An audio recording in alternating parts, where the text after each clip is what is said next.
क्या आप अपनी इम्यूनिटी बढ़ाना चाहते हैं? क्या आप वेल्थ चाहते हैं? क्या आप नॉलेज गेन करना चाहते हैं? क्या आप चाहते हैं कि आपके जीवन में खुशियां ही खुशियां आए? खुशियाँ ही खुशियाँ हूँ दामन में जिसके। ये सब आपको मिलेगा गीता के एक ही श्लोक में। युक्त आहारस्य विहारस्य युक्त चेष्टस्य कर्मसु युक्त स्वप्नबोधस्य योगो भवति दुखा योगो भवति दुखा। मैं लाइफ कोच कमलेश राठौर मेरे इस YouTube चैनल पर आपका स्वागत करता हूँ। आइए हम समझते हैं गीता के इस श्लोक को, आज बहुत गहराई से समझते हैं इस श्लोक में क्या कहा गया है कि जिससे हमें हेल्थ भी मिलेगी, वेल्थ भी मिलेगी, नॉलेज भी मिलेगा और हमारे जीवन में खुशियाँ ही खुशियाँ आ जाएंगी।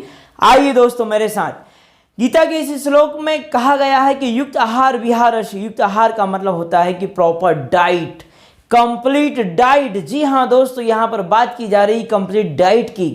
कंप्लीट डाइट, प्रॉपर डाइट का मतलब होता है कि हम जो भी भोजन करते हैं उसमें 18 पोषक तत्व होना चाहिए। 18 पोषक तत्व अगर हमारी डाइट में सम्मिलित रहेंगे तो हमारा शरीर फिट रहेगा, हम फिजिकल फिट रहेंगे। और ये 18 पोषक तत्व कैसे हमारे शरीर को मिलते हैं हम जानते हैं आयुर्वेद के द्वारा।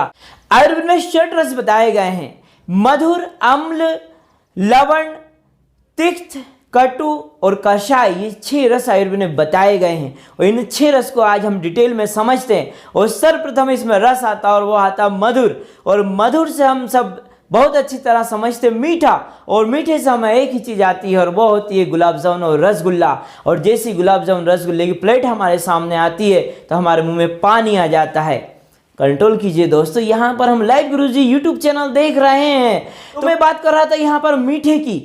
मीठा हमारी डाइट में होना चाहिए, लेकिन प्रॉपर होना चाहिए, ना ही कम होना चाहिए ना ही ज़्यादा होना चाहिए। यदि ज़्यादा मीठा हम लेंगे तो हमारी बॉडी में शुगर का लेवल बढ़ जाएगा और वो हमारे शरीर के लिए खतरनाक हो सकता है। और दूसरे रस की बात यहाँ पर की गई है, वो की गई है अम्ल की। और अम्ल से आयुर्वेद के अनुसार अम्ल का मतलब होता है खट्टा।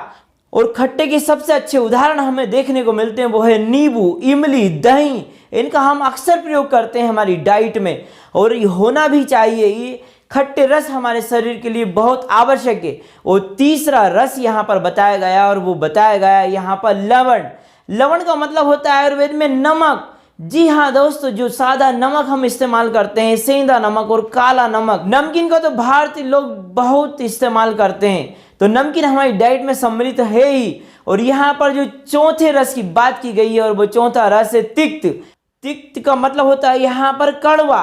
कड़वी चीजें हमारी डाइट में क्या है दोस्तों, तो मैं आपको उदाहरण देना चाहूँगा। यहाँ पर हम करेले का प्रयोग करते हैं, हम मेथी दाने का प्रयोग करते हैं, नीम और गिलोई हम सब जानते हैं कि कड़वी होती हैं स्वाद में, और कड़वा रस भी हमारे शरीर के लिए बहुत आवश्यक होता है। और 5वें रस की यहाँ पर जो बात की गई है और वह 5वां रस है कटु। कटु से आयुर्वेद के अनुसार कड़वा नहीं होता है, कटु का मतलब होता है तीखा। जी हाँ दोस्तों, काली मिर्च, लाल मिर्च, हींग इत्यादि ये सब तीखे में आते हैं। और तीखा रस भी हमारे शरीर को स्वस्थ रखने के लिए बहुत जरूरी है। और छठा रस यहाँ पर बताया गया है कषाय अर्थात कसेला।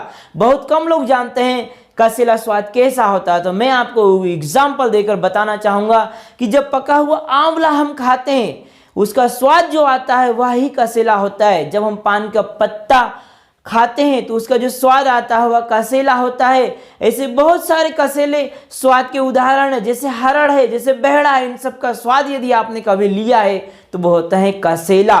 तो ये 6 रस जो आयुर्वेद में बताए गए हैं, अगर हमारी डाइट में क्रमानुसार ये रहेंगे तो हमें 18 पोषक तत्व मिलेंगे। सारे न्यूट्रिएंट्स की पूर्ति इन पोषक तत्वों से हमारे शरीर को होगी और हमारी बॉडी फिट रहेगी। युक्त आहार के बाद इस श्लोक में जो बात की गई है वो बात की गई है बिहार की। और बिहार से मतलब होता है एक्सरसाइज, योग, प्राणायाम। यदि हम प्रॉपर वे में एक्सरसाइज करते हैं तो एक्सरसाइज कितनी करनी है? बहुत सारे लोग मॉर्निंग वॉक के लिए जाते हैं, तो मॉर्निंग वॉक कितनी करना चाहिए? तो मैं आपको बताना चाहूँगा कि मॉर्निंग वॉक पर यदि आप जाते हैं तो हर दिन कम से कम 5 किलोमीटर की मॉर्निंग वॉक आपको करनी है। और इसकी रफ्तार क्या होनी चाहिए? इसकी रफ्तार होनी चाहिए 8 मिनट प्रति किलोमीटर के हिसाब से। अगर आप मॉर्निंग वॉक करते हैं और 5 किलोमीटर का सफ़र तय करते हैं तो ये आपके शरीर को फिट रखने के लिए पर्याप्त होता है। तो प्रतिदिन 5 किलोमीटर की मॉर्निंग वॉक करें। और दूसरा तरीका होता है शरीर से पसीना निकालने का, वो है आप बैठक लगा सकते हैं, सूर्य नमस्कार कर सकते हैं। जी हाँ दोस्तों, यदि आप सूर्य नमस्कार लगाना जानते हैं तो जरूर करिए। कितने करना चाहिए सूर्य नमस्कार? हमारे शरीर को फिट रखने के लिए कम से कम 30 सूर्य नमस्कार प्रतिदिन हमें आवश्यकता होती है। लेकिन स्टार्टिंग से ही आपको 30 सूर्य नमस्कार नहीं लगाना है, 5 सूर्य नमस्कार से प्रारंभ करें और धीरे धीरे स्टेप बाय स्टेप एक एक सूर्य नमस्कार बढ़ाकर आप 30 तक जा सकते हैं। और प्रतिदिन जब आप 30 सूर्य नमस्कार लगाने लग जाएंगे उस दिन आपकी बॉडी फिट हो जाएगी दोस्तों। तो 30 सूर्य नमस्कार अवश्य लगाएं अपने शरीर को फिट रखने के लिए, क्योंकि पसीना निकालना बहुत जरूरी है दोस्तों। यह पसीना ही हमारे शरीर को डिटॉक्स करता है। विषैले पदार्थ जो हमारे शरीर में चले जाते हैं, इकट्ठे हो जाते हैं, उनको निकाल कर बाहर फेंकता है, जिससे हमारी इम्यूनिटी बढ़ती है और हमें इम्यूनिटी बढ़ाना है दोस्तों। और इसके साथ आप कर सकते हैं, प्राणायाम कर सकते हैं, योगा कर सकते हैं। यदि आप जानते हैं योगा करना और यदि आप करते हैं तो बहुत अच्छी बात है, और नहीं करते हैं तो जरूर योगा के वीडियो ढूंढकर योगा सीखें और करें। इससे हमारा ऑक्सीजन का लेवल बढ़ता है, हमारा ब्लड सर्कुलेशन बढ़ता है। और ऑक्सीजन के लिए तो कितनी मारा मारी हुई हम सब बहुत अच्छी तरह जानते हैं। तो ऑक्सीजन का लेवल बढ़ाने के लिए आपको एक्सरसाइज योगा करना बहुत जरूरी है। यही होता है युक्त आहार और विहारस्य। दूसरी बात इस श्लोक में जो कही गई है वो कही गई है युक्त चेष्टसि कर्मसु। इसका मतलब होता है कि प्रॉपर तरीके से कंप्लीट हमें हमारी जीविका उपार्जन के लिए कर्म करना। आप जिस भी जॉब में हैं, आप जिस भी व्यवसाय में, आपका जो भी प्रोफेशन हो, वहां पर आपको मेहनत से, ईमानदारी से उसकी प्रॉपर ट्रेनिंग लेकर उस काम को करना है। कई बार क्या होता है, जब हमें किसी चीज का नॉलेज नहीं होता तो उसमें हम फेल हो जाते हैं। यदि आपको जॉब में दिक्कत आ रही है, यदि आपको आपके प्रोफेशन में दिक्कत आ रही है, आपके व्यवसाय में दिक्कत आ रही है, तो उसकी एक ट्रेनर से जाकर ट्रेनिंग ले और फिर आपकी सारी दिक्कतें खत्म हो जाएगी। यही बेस्ट तरीका होता है, यही प्रॉपर तरीका होता है बिजनेस और जॉब करने का। तो जरूर इसे करें। और तीसरी बात इस श्लोक में जो कही गई है, वह तीसरी बात कही गई है यहाँ पर सोने के लिए। जी हाँ दोस्तों, हमें स्वस्थ रहने के लिए प्रॉपर नींद लेना भी बहुत जरूरी होता है। यदि आप 6 घंटे की प्रॉपर नींद नहीं लेते हैं तो आपका शरीर बीमार हो सकता है, आपका सांस छोड़ सकता है। इसलिए नींद लेना बहुत जरूरी है। तो आपको साउंड स्लीप कैसे आएगी, गहरी नींद कैसे आएगी, इसकी डिटेल में आपको बताता हूँ। अगर आप चाहते हैं गहरी नींद लेना, साउंड स्लीप में जाना चाहते हैं, तो आपको याद रखना होगा कि रात्रि का जो मध्य पहर होता है उसी के अंदर हमें गहरी नींद आती है। अर्थात कि जो रात्रि का प्रथम पहर है और जो रात्रि का अंतिम पहर है, इन दोनों पहर को छोड़कर हमें नींद लेना है। जो मध्य पहर होता है उसमें बहुत गहरी नींद आती है। जितनी गहरी नींद आएगी उतनी कम समय में आपका ब्रेन रिफ्रेश होगा, और ब्रेन को रिफ्रेश और बॉडी को रिफ्रेश करने के लिए नींद लेना बहुत जरूरी है। तो कम से कम 6 घंटे की नींद आप अवश्य लें दोस्तों। और जब आप 6 घंटे की नींद लेंगे, पूरी गहरी नींद लेंगे, तो आपका ब्रेन और आपकी बॉडी दोनों रिफ्रेश होगा। अगले दिन कार्य करने के लिए आपको एनर्जी मिलेगी, आपकी इम्यूनिटी बढ़ेगी। चौथी बात इस श्लोक में जो कही गई है वो जागने के विषय में कही गई है। और जागने का मतलब होता है यहाँ पर स्वाध्याय, अर्थात सेल्फ स्टडी।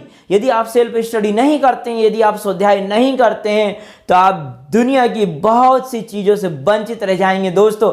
अगर आपका शरीर स्वस्थ है, आपका मस्तिष्क स्वस्थ है और आप शांति पूर्वक, आनंद पूर्वक इस जीवन को जीना चाहते हैं, खुशियां खुशियां चाहते हैं, तो सेल्फ स्टडी इज मस्ट, बहुत आवश्यक है सेल्फ स्टडी। दुनिया में जितने भी सफल लोग हुए वो सब सेल्फ स्टडी करते हैं, और आज भी जितने सफल लोग हैं दुनिया के अंदर वो सब सेल्फ स्टडी करते हैं। यदि आप सफल लोगों के बारे में पढ़ेंगे, जानेंगे, तो आपको पता चलेगा वो हजारों रुपया नहीं, लाखों रुपया अपना ज्ञान बढ़ाने में लगा देते हैं, सेल्फ स्टडी में लगाते हैं। वो अच्छी किताबें पढ़ते हैं, वो अच्छे प्रोग्राम अटेंड करते हैं, वो अच्छी ट्रेनिंग अटेंड करते हैं, वो यहाँ पर खर्च करते हैं। और आम भारतीय यहाँ पर खर्च करता है। यहाँ पर खर्च करने से जीवन में कोई परिवर्तन नहीं आएगा दोस्तों। यहाँ पर यदि आप खर्च करते हो तो आपके जीवन में डिवाइन ट्रांसफॉर्मेशन आएगा, आपके जीवन में खुशियां ही खुशियां आएंगी। ये चारों चीज गीता के इस श्लोक में बताई गई है। इन चारों चीज को यदि आप प्रॉपर तरीके से जिएंगे इस गीता के श्लोक के अनुसार, तो आपके जीवन में खुशियां ही खुशियां आएंगी, आपकी इम्यूनिटी स्ट्रांग होगी, आप मेंटली स्ट्रांग होंगे। और जब आप फिजिकल फिट रहेंगे, मेंटली स्ट्रांग रहेंगे, तो आपके जीवन में खुशियां आने से कोई नहीं रोक पाएगा। इसलिए मैंने कहा कि आपके जीवन में खुशियां ही खुशियां आएंगी। मेरे वीडियो को लाइक कीजिए, शेयर कीजिए। मेरे वीडियो को प्रेम पूर्वक देखने के लिए आपका बहुत बहुत धन्यवाद।